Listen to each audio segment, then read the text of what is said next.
Hey, welcome to a surprise episode 126 of Real Hawk Talk. This is Brian Nemhauser at Hawk Blogger on Twitter. And folks, this is a celebratory show.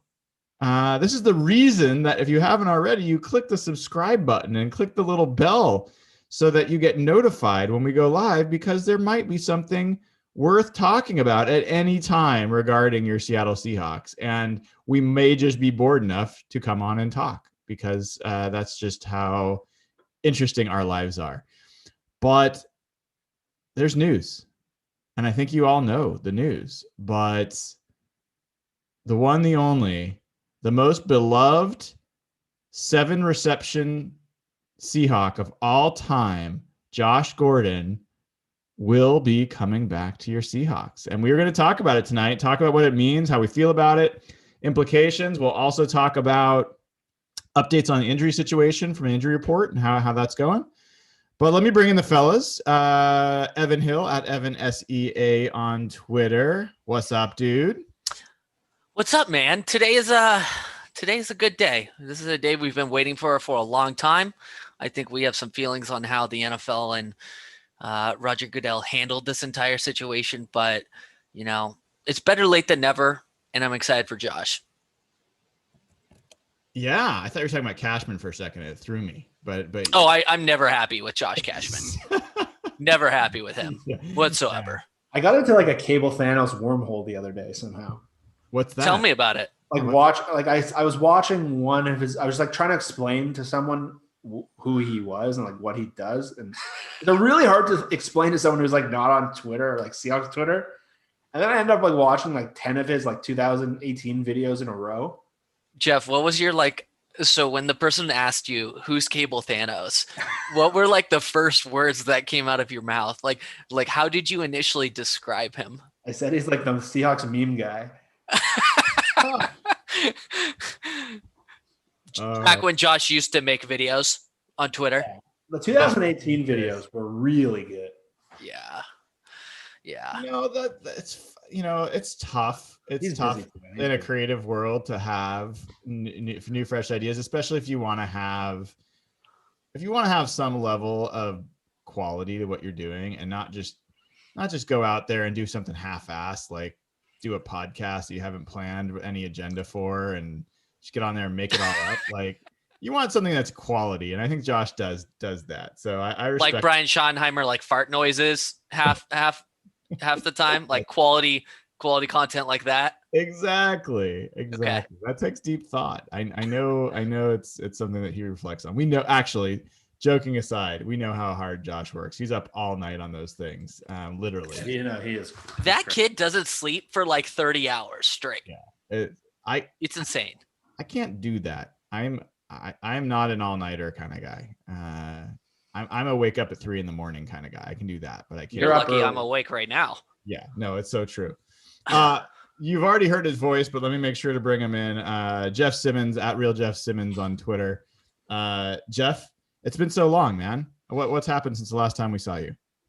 Well, there was a lot of videos of you getting hit by the microphone every time I tried to talk last night. So I do get a chance to talk tonight for those who were kind of sad I got cut off. So yeah, there's at least one or two people that maybe max one. Yeah.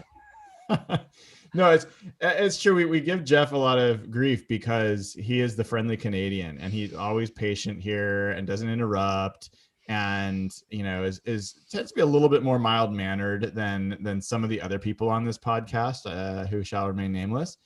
But then if you go back and listen to the pods, like, Jeff constantly has some of the best observations and analysis of what's going on with the Seahawks. It's just very understated. And we get these requests like, well, you guys just let Jeff talk, like, stop talking like I'm doing right now. And we haven't really learned our lesson. So it's good. It's good to have you, dude. And with that in mind, let's talk about Josh Gordon, man. What when did you hear? What were you in the middle of doing when you heard? And what was your immediate reaction? Jeff? Here, Evan. Jeff. I finally had a chance to talk, and I don't even know. This is your big chance. So oddly enough, I was on a work call, and usually between work calls, I go on Twitter and I see it. I didn't look at our running group chat. I posted it, and Evan instantly made fun of me because there were probably 20 messages breaking down the Josh Gordon signing. So I'm a classic Canadian, too late, bad internet. But I was excited. I didn't, it's not like huge news or anything, but if you listen to the show, the last 2 shows we've had, I brought up one thing and constantly that the Seahawks kind of lack a third option in the passing game that I've been comfortable with. I was hoping Will Dissly might emerge. David Moore's had some moments this year, but I don't know where Josh is at this point. I don't know where he is physically or mentally, but having a third option in this passing game to me is super important for this team to get back to where it can be. And mostly offensively, because really Lockett's kind of fizzled in the last 5 games and he might be hurt as well. And to give Russell another option if teams sell it hard to cover DK, I think that opens a lot in the passing game. And that was what I think Philip Dorsett was brought in for, and he hasn't really played. So having that extra option, essentially an insurance policy, I think is really valuable for them. Yeah, Evan, I find Josh Gordon to be one of the most fascinating Seahawks ever. And I mean, I mean that. And the reason I say that is I got so many, I don't know about you guys, I got so many questions about Josh Gordon during the offseason. Like I got questions about Josh Gordon like he was Jadeveon Clowney in terms of a priority, in terms of like he was on people's minds and he really in a very short time made a big impression on people, or at least captured their imagination for what he could be. But you look back at his numbers, I mean, he literally had like 7 catches and like 150 yards or something. Like the guy didn't actually produce that much, but he is like deeply seated in Seahawks fans' minds. Why do you think that is? Yeah, well, I think it goes back to that 2013 season where he had like 87 catches, 9 touchdowns, and almost 1,700 receiving yards. Since then, he's only played, I'm just looking at it here, 63 games in the NFL. I think there's an element of like, have we ever seen Josh Gordon fulfill his true potential? And I think a logical answer to that might be no, because he just hasn't played in that many games, and he's never really played with any super capable quarterback. I can't like, but like that was a very short time, right? Was it that season? Wasn't it? It's like a year and a half. A year and a half. Well, I would argue Russell right now is better than what Tom Brady was playing like then, but that's a different discussion. I would agree with that. Like it's the best quarterback he's ever played with. He's still like kind of young. I mean, 29. That's 29. He's 29 years old. Yeah.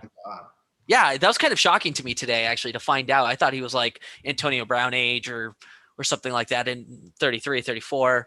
But I think he brings a lot of value to this offense. You know, Brian, you said 7 receptions, 139 yards.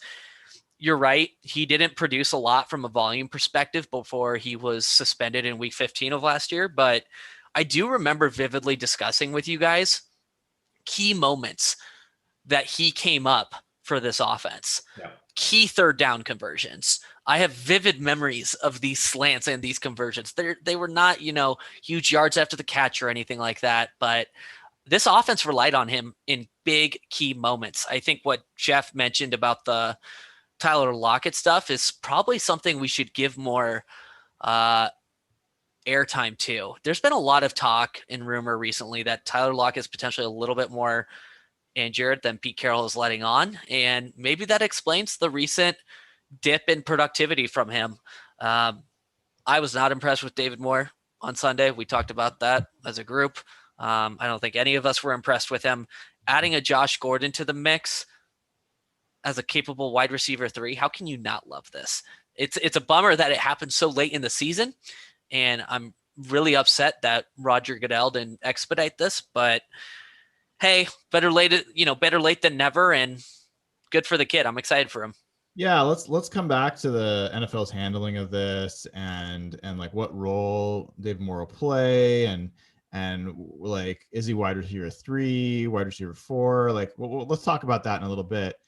But I mean, my take on why he's so beloved by Seahawks fans, and I don't know if beloved's really the right word, but why he's so resident, living rent free in Seahawks fans' minds, is a couple of things. Like, one, you kind of touched on it, Evan. There was a time where he was the best receiver in the NFL.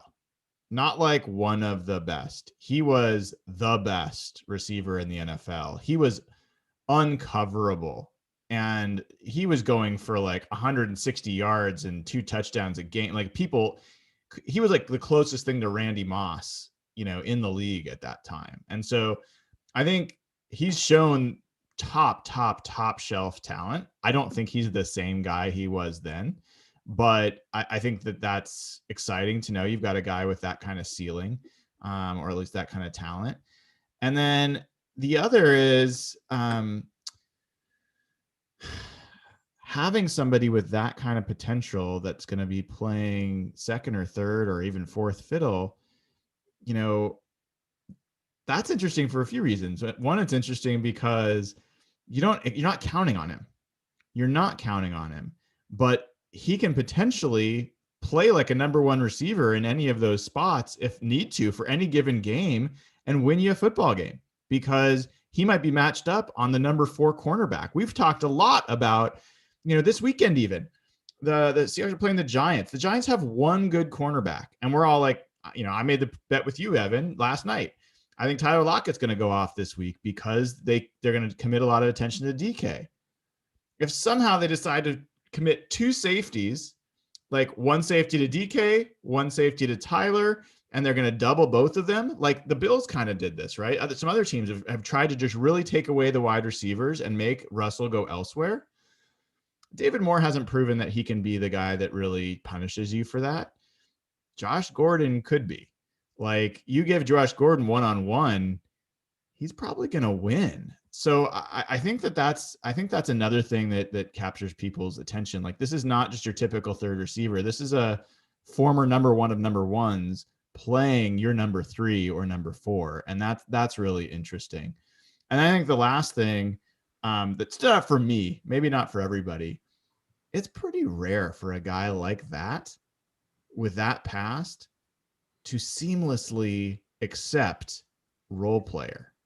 Like, wide receivers are divas. Like, that's just their nature. Even Doug Baldwin, who is like a great human being that does all sorts of stuff in the community and is humble in many ways, he had clear diva tendencies, right? Like, Josh Gordon, like, he took the targets that came his way and didn't really cause any disturbance about that last year. So I gained a lot of respect for him like that. I think some things that are going to be interesting this year is Russell's actually gotten better at throwing the slants. He's been working on it with DK. I think that's Josh Gordon's best route. And you put both of them in there on that, I think there's something interesting there. So those are a couple of things that jump out to me. Do one of you know the story? Like, I do, but I don't want to keep talking. To give people the details about when he can come back, when he can start practicing, at what point in the season. Jeff, do you want to share that? Okay, so he's not eligible to play until week 16, which the Seahawks play the Rams at home. So that'll be a huge game. He's now eligible to start COVID tests tomorrow. He's going to do his testing. I think it's a 6-day testing period. And then he's eligible to start strength and conditioning once he passes that, but isn't able to practice with the team. I don't believe he's able to practice with the team until week 15 or 16. But until then, he's just able to he's able to be in meetings. He's able to be around the team. I don't think he can travel to games. I don't think he can practice, but he can be in the building. He can be in meetings. He can practice, travel with the team, and attend games starting Monday, December 21st, after the week 15 game. Yeah, so right when he's eligible to come back. Yep. So, which would be the week before the Rams game. Yeah, the Monday of the Rams week. Which is an interesting game. But if you remember, his lasting moment on the Seahawks was that deep catch in the Carolina game where he made like a ridiculous play. Do you remember that from last year? I do. He made like a diving, outstretched, an overthrown ball. The thing with him, and to answer your question before, Brian, just like a lot of comedians say, you always want to leave the audience wanting more.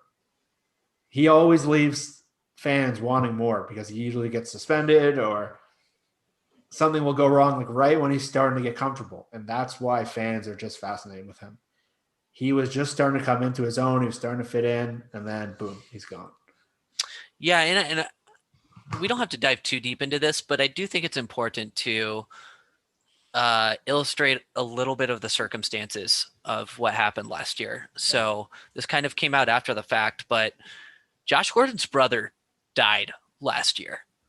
And as a result, he relapsed, and, you know, obviously a very difficult situation for everyone, but that's a heavy, heavy situation. You know, like your brother passed away, your brother died. I'm not, you know, making excuses for him for violating NFL rules or anything like that, but I think Josh is a good dude. Like, I really do. I'd much rather have him on this team than like and it's very telling they brought him back. Yeah, like this team believes in him. Russell is constantly checking in on him. It says in this ESPN media report, like, Pete Carroll loves the guy. This team loves Josh Gordon.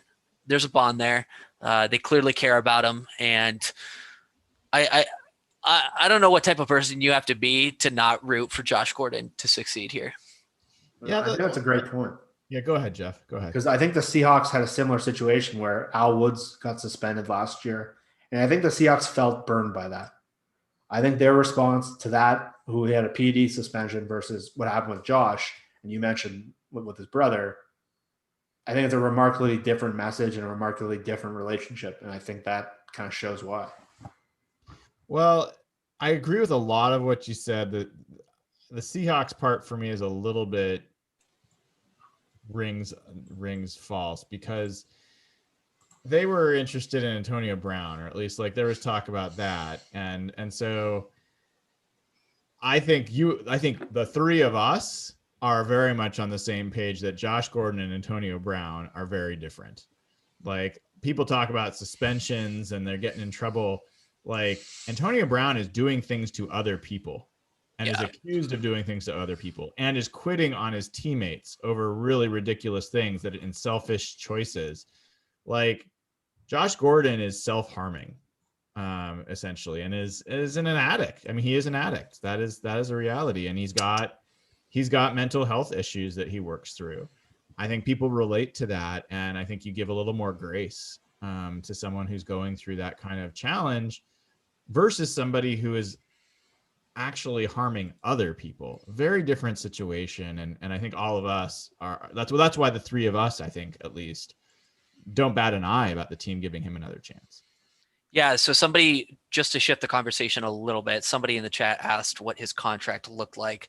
I think that's a really good question. So back in early September, I think it was September 3rd, they signed him to a 1-year deal, $910K base salary, and $80,000 in per game roster bonuses. So if you divide that 910 by 16, so on a per game, what's he paid on a per game basis? It's $56,000. So you times $56,000 by the 2 remaining games that he's eligible for, basically 100K, 110K, something like that.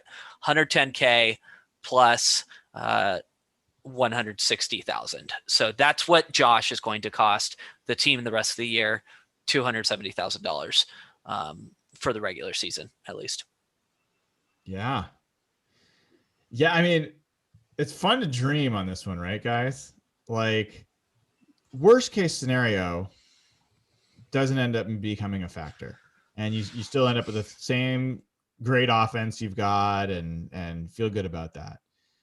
But there is a chance, and it's a non-zero chance, right? And I would say it's maybe even greater than 10%. Maybe it's greater than 20% that he ends up making the offense meaningfully better. Like, just at the end of the season, when literally no team will have any tape on how they're going to use Josh Gordon. And like, the earliest he's really realistically going to play is that second to last game of the season. And that's if they activate him immediately the first week he practices. I think there's maybe a 30-70 chance that he'd play in that Rams game. My guess is his first game would be against the 49ers. But let's say he plays against the 49ers. They have one game of tape going into the playoffs. And then the Seahawks can do whatever the hell they want with him. That's a pretty unique advantage. And if he ends up being what we kind of hope he could be, that could be a hell of a ride in the playoffs, like just at the right time. So I think I like dreaming about that a little bit. I don't know about you guys. Okay, so let's talk about specifically about how we expect him to get built in. Speaking of kind of expectations, right now, David Moore is your third receiver. I want to hear from both of you, and we'll start with you, Evan. Josh Gordon, first game back. Do you want him getting number 3 receiver targets or number 4 receiver targets over David Moore? I definitely want him getting David Moore's targets. I really do. And that's not shitting on David Moore. I think he's young and capable and has a decently high ceiling, I think, of being potentially a wide receiver, solid wide receiver too in the NFL. But I think right now Josh Gordon is better.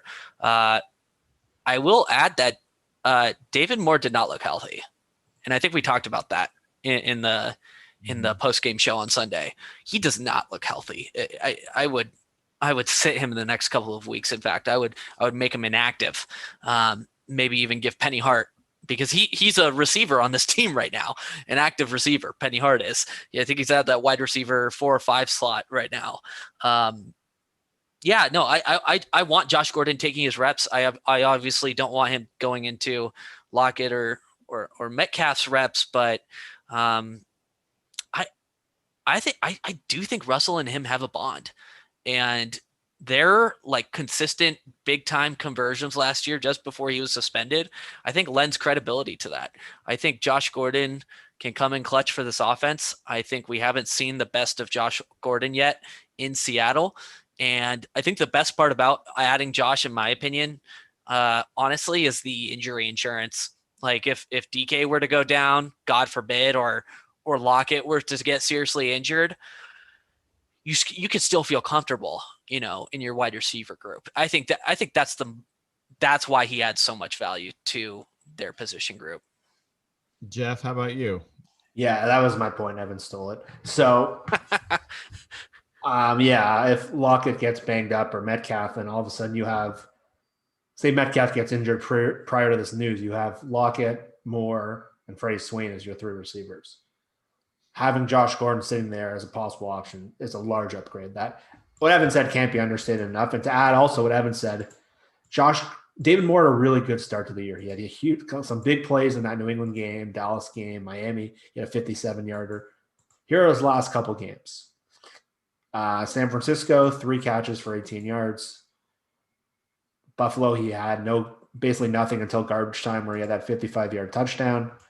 Rams, 3 catches for 16 yards. Arizona, 2 catches for 5 yards. Philadelphia, 3 catches minus 6 yards. And a touchdown. He has 5 touchdowns this year, which is great. I was just going to say, Jeff, he feels like a really streaky player. He is. And that's him. You don't think you don't feel like he's a streaky player? I think that's the life of a number 3 receiver when you got 2 legit number 1 receivers, and he's just going to think he's just more of he's really good with the ball in his hands going vertically and horizontally. He's really good at getting deep on guys, but like traditional routes, and he's good at the crossing routes. Like he's not the guy you have running a slant route or a comeback route, or he's limited as a route runner. Sure. And so he's kind of an all or nothing type of player. I think that's just him. It's interesting. I think it's more situational, and I know that's a hedge answer, but like Josh Gordon is not the guy that you're going to have running a jet sweep. Like that's not his game. And yes, David Moore looked like crap on the last one at the goal line, which Schottenheimer even today talked about how bad of a play call it was. Good for you, Shotty. That was a terrible, terrible play call. Did he really say that? Yeah. Thank God. He owns his shit. I like that about him. But I think there are plays and routes, even like wide receiver screens. David Moore is a guy I think that is better suited to that kind of play than Josh Gordon. Yeah. Josh Gordon is going to be a guy that can actually help you on a third down, on a slant route, clutch play. He's a guy, I think they both can run deep balls, but like, yeah, I think it just kind of depends on the matchup and it depends on the game plan. And I think you can mix and match those guys. They both have a place to play. I think what you end up saying is Freddie Swain, bye. Like, he and I think there's no doubt that David Moore and Josh Gordon are a significant step up from Freddie Swain. Even though Freddie Swain's had a decent rookie year, like I don't think there's a comparison. In fact, I don't know about you guys, but the guy that I think would be potentially displaced on the roster is not Penny Hart. I think it might be Freddie Swain. And the reason being is slander. Yeah. Here's the reason. Special teams. Yeah. Like 5th and 6th receivers, their roles are special teams. And Freddie Swain, as far as I know, is not a special teams player. At least he's not a core special teams player. Penny Hart has made some tackles on special teams and I think has some snaps there. So I think it would be a shame. Like, I don't think Freddie Swain would get picked up if they had to put him on waivers, but I think that might be the risk you have to run. Or you could IR Travis Homer. Oh, Travis Homer is absolutely vital for this offense. He is a great special. They can't function without him. Yeah, but if he's banged up Travis Homer, they're dead in the water, Jeff. They're done. They can't function without Travis Homer. Yeah, they have a couple guys on their roster. They have Jason Stanley, Lyndon Stevens. Yeah. I think you got to have numbers at certain positions, though. I don't know how carrying like 75 receivers is really a good idea. No, I agree with you with Swain, though. Because they don't need to activate Gordon until week 16. So that's an easy injury stash if you kind of probably. Yeah. Probably. So, but here, I want to throw a curveball at you guys. So Philip Dorsett, a month ago, got surgery to get bone spurs removed. He's just getting the walking boot off. Probably not going to come back is my guess. But let's just say for discussion's sake, let's say that he's ready roughly the same time frame. What do the Seahawks do? I mean, obviously, I think let's just assume that Josh Gordon is part of the plan. What do you do with Philip Dorsett? Probably nothing. Tell me more about that, Jeff. I'm on the fence. I just don't know with those 5 guys. You're not how you fit him in. And if he's got a bad foot and speed's his game and timing's his game, I think you might just have to eat the L on that one because I just don't know how you can carry, especially what Brian just said. They value special teams and every team values special teams at the bottom of the roster. I don't think the Seahawks would. I think the Seahawks would rather carry Penny Hart. How would you guys feel, and how do you think Seahawks fans would react if the Seahawks ended up bringing Dorsett on and did not bring Gordon on? Like Gordon is just a practice squad guy. As stressed as I was during that whole Snacks Harrison thing. I think people would lose their ever loving. Yeah, I was pretty pissed because the Snacks stuff was right when the peak of the Seahawks' bad defense, and I just wanted any sign of hope. And Snacks has been incredibly useless considering how much time we've spent on him. He has 1 tackle. Yeah, he seems like he's fitting in really well, and he's a good guy to have in certain matchups. But we spent a lot of time on him, and it's been quiet. So we talked a lot about Clowney too. Yeah, Brian tried to bring up this point last night. A lot of the defensive linemen that we wanted have completely flopped with their new teams. Almost all of them. It's funny how life works like that. Robert Quinn was the guy we all thought. Value. I don't think Brian. No. I was never a Robert Quinn guy. He stinks this year. You guys love Robert, especially Nathan. Nathan is wants his baby. I don't know what his obsession with Robert. He's been on it for years. That's because Robert Quinn terrorized him with the Rams. And he did. I think Nathan just likes value, and he thought he was value because he was. I don't know if that was really a value deal. Well, I just thought no, he got way more money than anyone thought. Yeah. But this is the thing with Nathan, and we can talk about him because he's not here. Is that for all the like calm demeanor and like analytical front that he puts on, he's got these little fandom things in him where he's irrational, and he has these little favorite players that he just kind of loves. And Robert Quinn is one of those guys. Rasheem Green is one of those guys. He lights up when Rasheem. Did we talk about Rasheem Green yet? Like, so I like that about Nathan. I like that. It's one of the things I like about Nathan. I will tell you on Snacks Harrison. Okay. Oh boy, here we go. No, I've noticed this because I've been watching carefully. His trajectory is going up. His trajectory is going up. He was more disruptive in this last game than he had been in the previous games. I felt like I noticed a couple plays where he was in the backfield or causing disruption. And I went to look at PFF. His grade, like run defense is what he's known for. Started at 54 first game, went to 61 second game, went to 65 last game. So he is, I think, working himself back into football, game shape. And I think it could be even this week, we start seeing some flash plays from Damon Harrison. So I have not decided that he is going to be a nothing. It's okay. We're all in the same boat, slowly working ourselves back into shape. So I'm going the other way. I'm definitely going the other way. Now that it's cold in Toronto, I'm getting bad. All right. Evan, you've talked about this a couple times. So before I move off into some other topics, how do you feel about like the handling of this? Like the NFL has this weird thing where it's just super secretive, and all of a sudden, like Thursday in the middle of the season, like Josh Gordon's gonna be reinstated with 2 games to go in the season. Like it seems very arbitrary, doesn't make much sense. And it's not just that we don't know. Pete Carroll has no idea. They signed him because they thought there was indications he was going to get reinstated much, much earlier. Josh Gordon had no idea. So it's like this complete black box about how they make these decisions and what's going on. Like, you seem pretty annoyed. Why? Like, what about the way the NFL handled this bothers you? Yeah, there just seems to be a complete lack of transparency and communication among all parties involved.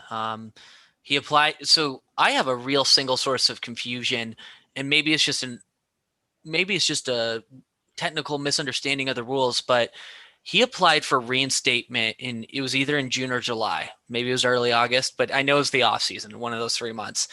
The NFL, per the CBA, has a 60-day window to respond to him. As far as I know, they did not respond to him and give him a decision in that 60-day window. Obviously, we're here on December 3rd. Today it was announced by Roger Goodell in a letter that he'll be conditionally reinstated in week 16. It just feels like kind of like a dictatorship. Like it's just however Roger Goodell is feeling. And that's how he's going to rule and effectively apply these, player misconduct and what's the word, like substance abuse cases. It just feels very inconsistent, not transparent, and unclear. Like it just, like, I don't know if you guys saw recently, Antonio Brown was like recently, I don't know if the right word's indicted, but he was recently involved in like another assault case where he like threw something like a piece of furniture at some employee in his like townhome HOA or in his house HOA community. Like the only reason I'm bringing up Antonio Brown is because it feels like the NFL plays favorites a little bit. And the Josh Gordon situation is just really, I understand the performance enhancing side of things, but the substance abuse stuff, especially with how they've changed recent rules on how they approach marijuana in the NFL. It just he seems to be really treated unfairly by this league, and I feel bad for him. I really do. That's so interesting, Jeff. I don't know if you have the same take, but like it's hard for me to say the NFL treats him unfairly because the guy has like broken the rules like repeatedly, like over let me and be over clear. and over again. I don't think they've treated him unfairly relative to the rules of the CBA in the past. I think this particular instance of at least in terms of how it was reported, in terms of the communication dialogue and the expiration of that 60-day window, there's some real confusion and I think concern from me on that. So I'm talking about this particular instance, not previous stuff. Yeah, I mean, I do agree with how they handle this versus how they're handling the Antonio Brown thing seems very odd to me. Jeff, feel free to comment on the way they've handled it. But the other part that's interesting, and Evan started talking about it, is Josh Gordon has been suspended multiple times for smoking weed, and the rules have changed in the CBA for how to handle that. Do you think that this is maybe the best chance Josh Gordon's had to stay in the league relative to where he's had problems before? Yeah, absolutely. The majority of his suspensions have been related to marijuana, and I think there's a pretty good case that players for pain control, for mental health, I think there's a lot of positive benefits of marijuana, and they've always looked kind of archaic in that front. And it's good they've finally changed the tune. I know last year he also had a PED suspension, so that was part of it. It was a combination. But yeah, I think that's been one of the biggest issues holding him back from playing. It's mostly been marijuana-related stuff. And correct me if I'm wrong about that, but that's no longer a big issue. It's a positive thing. And really, it's just the NFL is just so arbitrary. Like there's no consistency in what they do, who they do it with. The Antonio, there was a thing last year where Jaron Reed got suspended 6 games from like a case from 3 years ago. And then like Tyreek Hill was almost like there were some bad stories that came out about him and he didn't get 1 suspension. And it's just stuff like that. It's just consistently inconsistent. And it's been probably the biggest black mark on Roger Goodell, how bad he's been at player discipline. And I just don't understand how, like what Evan said, how you go from like the team was under the impression he was about to get reinstated. Like that came from local guys, that came from national guys. Not only did they not do that, they didn't communicate with the Seahawks. Like every time like the question would be brought up, Pete would be like, we haven't heard shit. Right. And to me, that's just embarrassing management and leadership. Like all you have to say is we haven't decided yet, or we're still working on this, or we're going to give him 10 games. Like he's probably a low priority for them. Here's the thing. There's no excuse for the lack of communication. Yeah, that's what I'm getting. Like even if their opinion is bad and dumb and they say that we're not going to, unban him for 5 years, at least communicate it. At least have dialogue. At least set clear expectations. Like why week 16? Like what is that? That's so arbitrary. I think that the general thought there is it's basically a year suspension. I think that's the logic behind it. If I had to guess, but odd that they're like it is weird. We didn't get to talk. I mean, I don't think we talked about it, but you guys remember that Jamal Adams picture that he put on social when he was hurt, and he took a picture of himself with the helmet on. You know exactly where I'm going with this, don't you? I do, and I didn't realize that you caught that. Or others caught that. Are you serious? He was standing in front of his TV with a Seahawks helmet on, and his legs were apart, and you could see between his legs on his coffee table there was like a glass with a blunt, clearly like just like sitting there, and then he deleted it and reposted the picture, and it was gone. and Is Cable Thanos doing some like photoshopping on the side for players? That's so funny. And I just imagine like Josh Gordon was like, come on, dude. Like I'm sitting on the sidelines and this guy is posting it on Twitter. Like, come on.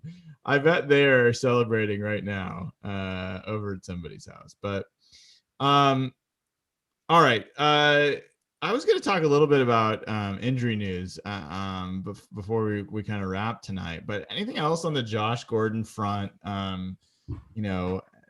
that you guys think that we should talk about that we haven't covered yet? The only thing I'll say is, like, if he plays well and stays in good graces with the NFL, like, they should look at bringing him back next year. The Seahawks should. Yeah. On like a low cost deal. I just think, like, if he can stay in good graces and he produces for them down the stretch here, why not bring him back? Think about it. 100. I have to think that at most, given his risk situation, at most he's going to command $1 to $2 million a year. I honestly he's a league minimum guy at this point. And I don't think there's many teams outside of Seattle interested in him, to be honest. I think there will be. But the thing is Josh Gordon has made it very clear. Seattle's his home now. He likes it here. He's close with Rush. He's close with the team. I think it's like a Damon Harrison thing. I don't think he wants to go anywhere else. So I think the Seahawks can get him at a good deal, maybe at his happiest, and smoke all the weed he wants. And I was going to say the weed's legal. Like he can go have a good old time, play good football. I like that idea. All right. So let's just talk, since we did our show last night, updated injury information. First on the Giants side, I think that's the bigger thing. Daniel Jones hurt his hamstring last week. It looked like he was going to be out maybe multiple weeks. And then, he didn't practice yesterday, but then they had him, video came out of him like throwing and working, and he looked pretty comfortable doing that. And there's been some positive news in terms of his health, but he also did not practice again today. So first question to both of you is, right now with what do you think Daniel Jones is playing on Sunday? And the second question is, do you think it matters? So Jeff, let's start with you. I do not think Daniel Jones will play on Sunday. I think that injury is really tough. I think it's really tough, and it kind of messes with your mind where you think you're okay, but then you physically try to go out there and it's really hard to maintain it. I know he was on the field today, but it wasn't really able to practice much. So he's got one more day. I think it's asking a lot for him to get out there. But really, I don't know how much it matters. Colt McCoy is pretty bad, and he'll have a week to prepare. But if you have Daniel Jones, who's a real up and down player, he's kind of like a worse version of Josh Allen. They're very similar style and size. But if he's like really hampered, that kind of takes away from his game. And he's got accuracy issues to begin with. He's a good mover. If he can't move and he's just like a statue out there, I think that's a really easy player to defend, and especially with the Seahawks' new pass rush and some of their, like Jamal Adams' ability to get after the quarterback. So I'm not too concerned. Obviously, it'd be much easier to think we're playing against Colt McCoy, but I don't think really matters. So this idea just popped into my mind, and you guys can tell me if I'm batshit insane, but considering the potential severity and chances of reoccurring injury with hamstrings, is it possible that the Seahawks have a better chance of beating the Giants with an injured David Jones out there, or Daniel Jones, than a Colt McCoy? Or am I insane? Say that again. You think that the Seahawks? No, my question is, do the Seahawks have a better chance with an injured Daniel Jones? I almost said Daniel Jones over a healthy Colt McCoy. Stand on team. I'm not. Okay. I think because he's more mobile than people realize. No, Daniel Jones. Yeah. No, he's except when he's wide open after an 80-yard run. Guy can get tackled by a fruit fly, but no, I think what people remember Daniel Jones from earlier in this season when he was like not playing well. He's been playing really well lately, like really well. And if I asked you guys, I'm setting it up intentionally, Who is the number one deep passer in the NFL this year? Number one. It's Daniel Jones. On what metric? Passer rating on deep throws. So he has a 143.1 passer rating. A 63. So surprising. A 63% adjusted completion rate. He has 5 touchdowns, no interceptions on those throws. Like, do you know what they call him, Brian? Don't say Deep Daniel. No, they don't, but that's funny. They call him Danny Dimes. Is that not funny? It's not as funny as Deep Daniel, to be honest. Yeah, we went there. But anyway, I mean, I don't think he's great.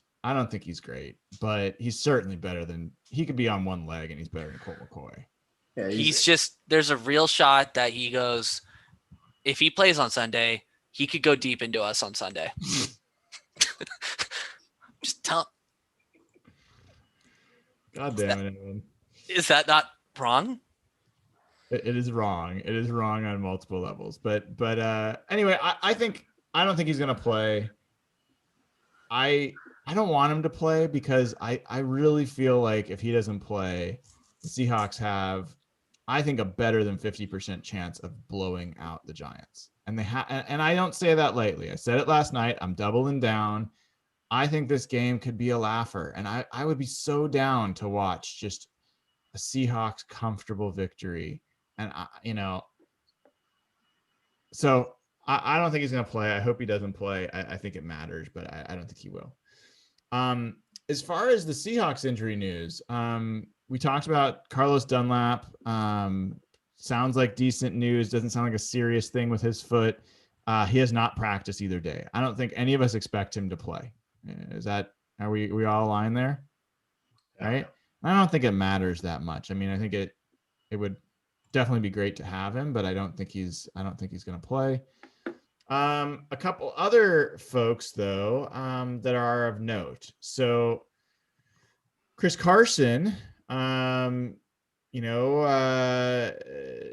Pete said he was sore coming out of the game, but Carson has been limited in practice the first 2 days, but he has practiced. Carlos Hyde went from limited yesterday to not practicing today, with a toe injury. So, how do you guys feel about that? Like, that's not turf toe, right? Don't know what kind of toe it is.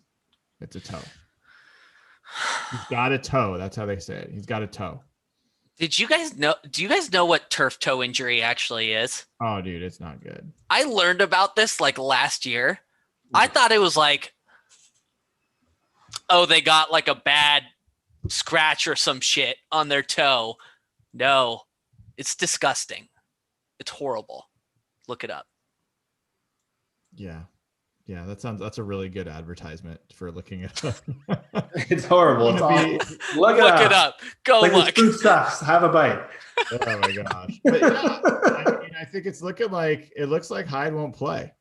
I think there's a decent chance he won't play. I think it's a good game for him to not play. Hyde or Carson? Hyde. Based on just the no practice Thursday? Yeah. Him going from it's not a good thing generally when they go from limited, when they go down, and especially if they're going from some practicing to no practicing.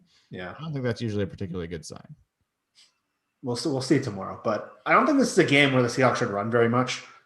The clear strength of the defensive line they don't have like a great edge rusher. They have 3 huge defensive end / tackles. They have Leonard Williams, Dexter Lawrence, who's a first-round pick from Clemson. He's our pure run stuffer, not a pass rusher. And they have, who's the third one? Someone who else is pretty good. I can't think of his name right now. Let me check for a second. What's the update on Brandon Shell on our side? He's not going to play. He hasn't practiced. Oh, Dalvin Tomlinson, Alabama. Yeah. So those guys just are like space cloggers more than pass rushers. So I think, it would be bad if Hyde can't play given Carson's status, but I think this is a game where it kind of sets up similar to that Tampa Bay game last year, where it's like it's pretty obvious how they should attack the Giants. And if you don't have Hyde this week, maybe you throw more, use DJ Dallas in space, keep the big guys healthy. I think what Evan said, the Brandon Shell thing is super concerning because it doesn't seem like there's no indication they're making a switch there. Yeah. I mean, I think Brandon Shell was the other injury, like that for sure. But I mean, let's just for the running back, just close on that for a second. I think Hyde doesn't play. They might play Carson. I got to tell you guys, I'm kind of tempted to say, don't play either of them. Like be good enough that you don't need to play those players. Give them the extra week of rest. Like Carson, especially. Unless the injury he's got is one that it's just he's going to have to manage it all year, and there's not going to be a point where he really feels better.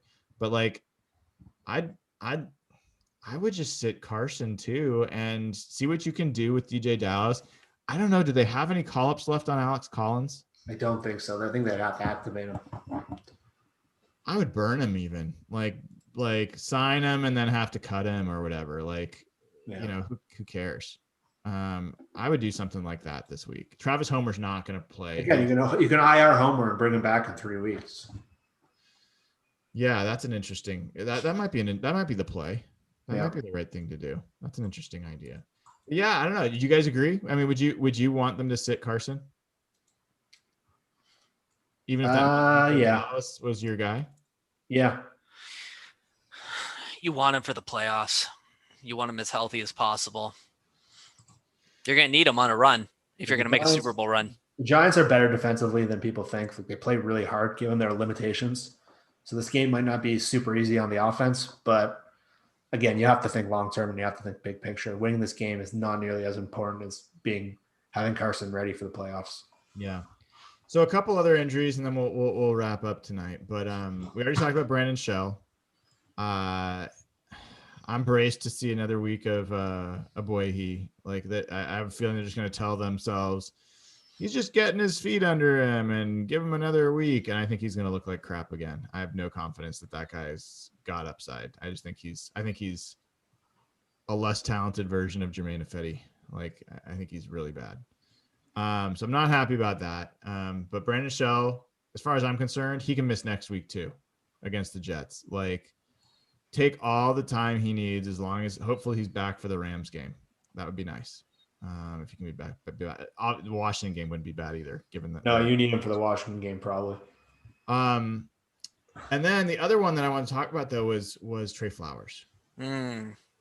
So here's a guy that's gone from like a guy we wanted to never see in the lineup at all to arguably the guy that's been their best cornerback for the last 6 weeks.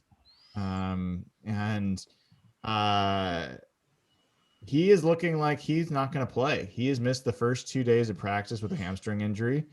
Not likely that they're going to all of a sudden recover the last day, but maybe. But let's assume he's not going to play. I assume we all think that DJ Reed will just slide in there and play opposite of Shaquille Griffin. Yes? I think so. Yeah. How do you feel about that, Evan?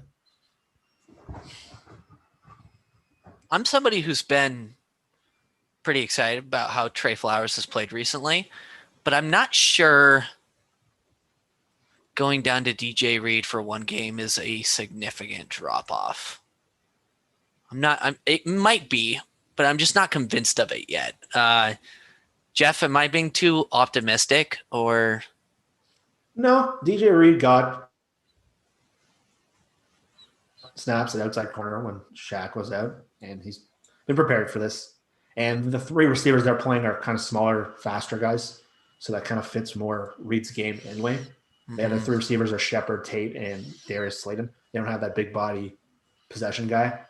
So it's not the end of the world in this matchup, but in a certain like even next week where the Jets actually have pretty interesting receivers like Perriman and Denzel Mims, and that's a matchup where you almost want Trey Flowers in the field. So if they can rest him to get him back for the Rams game and have him healthy, I don't think it's such a big deal, but Trey Flowers has been playing well, and I was someone really, really hard on him. So we'll see. We'll see on that one.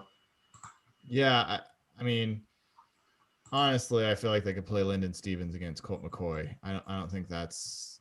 Mm-hmm. I don't think this is the week to worry too much about it in terms of who you got throwing the ball. But, let's just hope Flowers is able to heal up. It is going to be interesting next week, guys. Pete Carroll has said that they expect Quinton Dunbar back next week. Now, he's been off in terms of when he said guys are going to come back, but let's assume he does. I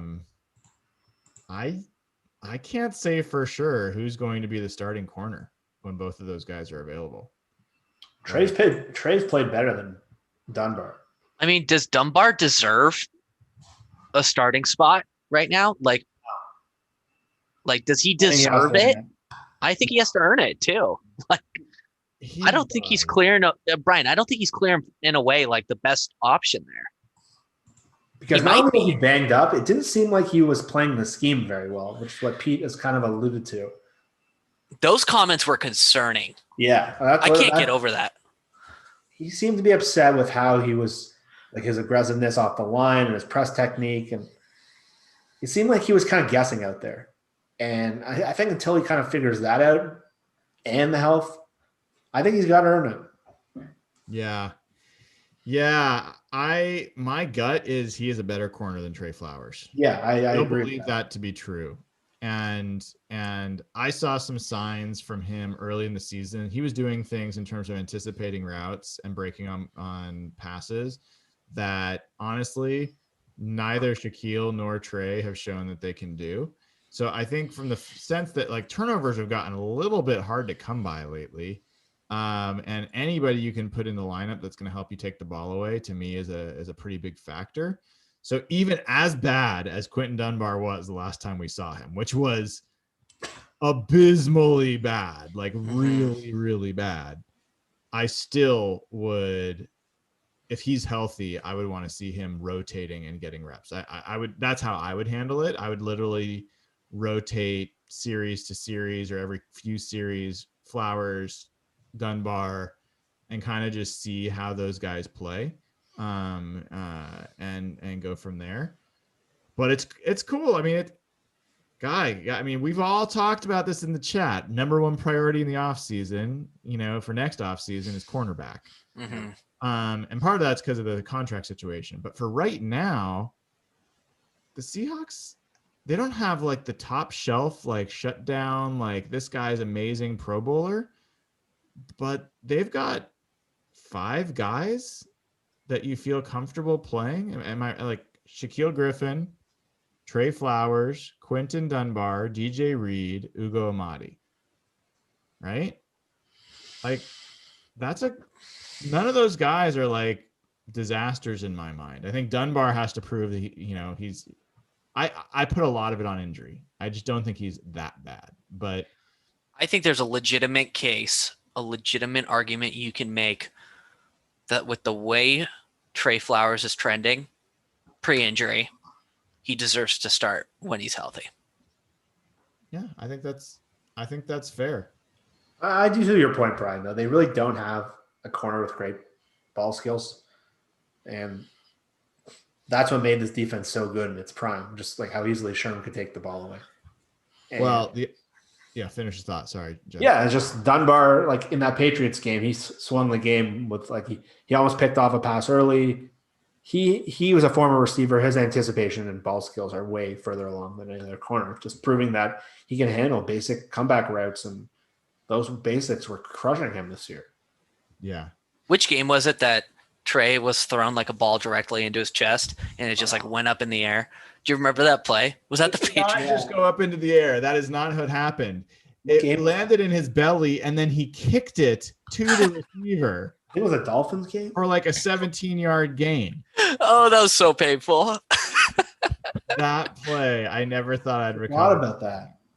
Oh, you guys mentioned ball skills, and my first thought went to, okay, Shaquille Griffin hasn't learned how to intercept the ball in 4 years. You have to turn around to actually catch the football. Yes. And then Trey Flowers. Has Trey had an interception this year? I don't think so. No way. Yeah. Trey's good, he's been getting better just like taking away the deep ball and getting beaten over the top. Mm-hmm. He still gives up like a ton of cushion and easy yards, but no, totally. That's not his game. Like he's never shown he has that. No, totally. Yeah. I hear you. He forced a couple fumbles with punch outs earlier in his career, but Yeah, there's a story that he had learned from, Peanut Tillman and whatever. Yeah, whatever. that's never really come back. I the other thing I like about Dunbar when healthy is he's actually been a good tackler in his career. And if there's another thing that Trey has struggled with is tackling. The tackling was a bit shoddy last game, wasn't it? It was. And I would say the biggest plays that Trey's given up over the last few weeks has been due to missed tackles, not necessarily due to bad coverage. So, anyway, so that's kind of where things are on the injury situation. I don't think there's any other big news there. But yeah, I mean, I think good news on the Josh Gordon front. I think we're all excited about that. I think Seahawks are set up for what hopefully will be a solid game this week. It better be. And anything else before we call it a wrap on this special Thursday edition of Real Hawk Talk, fellas? I'm trying to think if there's any pending Seahawks news that I'm really looking forward to. Rashad Penny, there's no 0% chance he's coming back for this game, right? 0%. He didn't practice this week. We haven't heard anything about Taylor or Penny. I mean, so Taylor is apparently, I think late in the week, they've apparently they're at the point where they're ready to let him go, but they need to get an official clearance from outside doctors. So Pete was saying that they pushed him as far as they can push him. They just he said he's getting a couple medical looks this week. And if they give him the go ahead, so maybe he's worried about something or wants to see if he's, so it doesn't sound great. It doesn't sound like he'll play. Yeah. My guess is he's not going to now. I think they're playing against the clock now. How much time? Exactly. I mean, I think we just have to hope that Dunlap's injury is not serious. Because if it is for whatever reason, if it turns out it's more serious than Pete's let on, then Taylor, I think you might take more of a chance and just see what you can get from him. But if Dunlap's healthy, if he can play next week or whatever, or even the week after, yeah, it seems unlikely that Taylor's going to spot. Yeah, these games always kind of scare me though. The games are everyone's just assuming they win. I don't know. Are you worried they're going to lose or No, I'm worried it's going to be unnecessarily stressful. That's the way of things with this team. That is the best bet.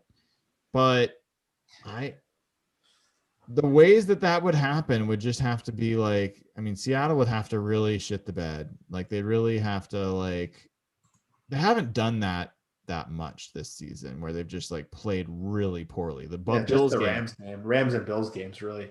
Yeah. And I don't think the Giants they don't have the only thing they have that is close to dominant is their interior defensive line. Yeah. Their secondary is good. And then that's it. Their corners are not great, but yeah.